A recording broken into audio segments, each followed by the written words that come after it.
विशेष योगजन की एक बात, दो बातें कह के मेरी बात समाप्त करूंगा। विशेष योगजन में हम उनको लाभान्वित करना चाहते हैं। मेरा मंत्री महोदय से दो निवेदन है उनके बारे में। हम उनको स्कूटी की योजना से लाभान्वित करते हैं, वो ठीक बात है, और स्कूटी उनको देते हैं।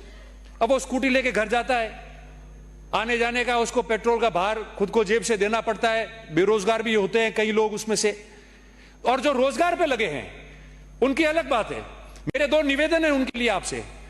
पहला निवेदन कि जो ये विशेष योगजन है जिनको स्कूटी दे रहे उसकी जगह आप उनको ई रिक्शा का प्रावधान करो। अगर वो मुख्यालय पे आया है और अपने घर या गांव वापस जा रहा है तो वो इस रिक्शा के माध्यम से जाए और उसके अंदर वो सवारी भी लेके जा सकता है, तो उनको घर छोड़ सकता है, उसको रोजगार की आमदनी हो जाएगी।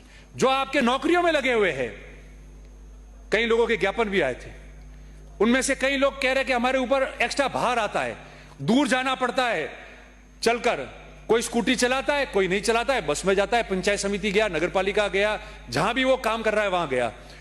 हम लोगों ने सब ऑनलाइन सिस्टम कर दिया है। आप एक बार उसका प्रयोग कीजिए, एक हफ्ता 5 दिन महीने में उसको वर्क फॉर होम दे, ताकि वो व्यक्ति घर में रह के अपना दूसरा काम भी निकाल सके, आने जाने का भार भी उसके ऊपर नहीं पड़े, और उस दिव्यांग को जो है मदद मिल सके। तीसरी महत्वपूर्ण बात मैं दिव्यांगों के लिए आपको कहना चाहता हूं, हम उनको मुख्यमंत्री विशेष योग्य जन स्वरोजगार योजना में उनको लाभान्वित करते हैं, लोन देते हैं।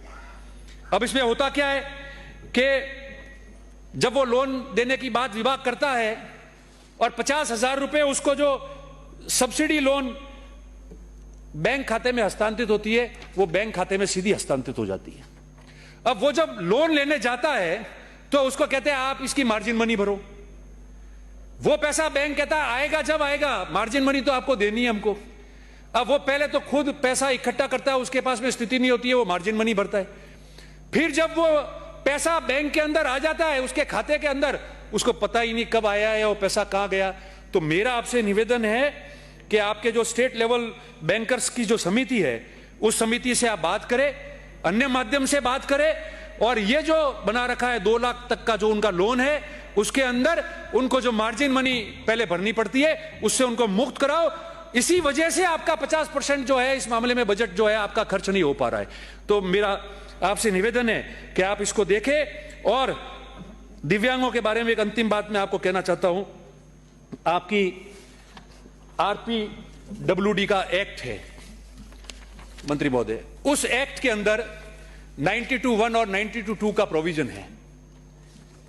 आप विभिन्न थानों में या आपके विभाग के माध्यम से आप जानकारी प्राप्त करना कि आज दिन तक ये दोनों जो सेक्शन है 92(1) और 92(2), उसके अंदर कितने मुकदमे इन लोगों ने दर्ज किए और कितनी जगह जो ये पीड़ित हुए इनके पक्ष में खड़े हुए। मैंने पहले ही कहा कि कोई भी सरकारें रही हो, इन मामलों के बारे में उन्होंने इस जो RPTW एक्ट जो है, जिसमें 92(1) और 92(2) का मैं बात कर रहा हूं, उसके बारे में थोड़ी आप जानकारी प्राप्त कीजिएगा।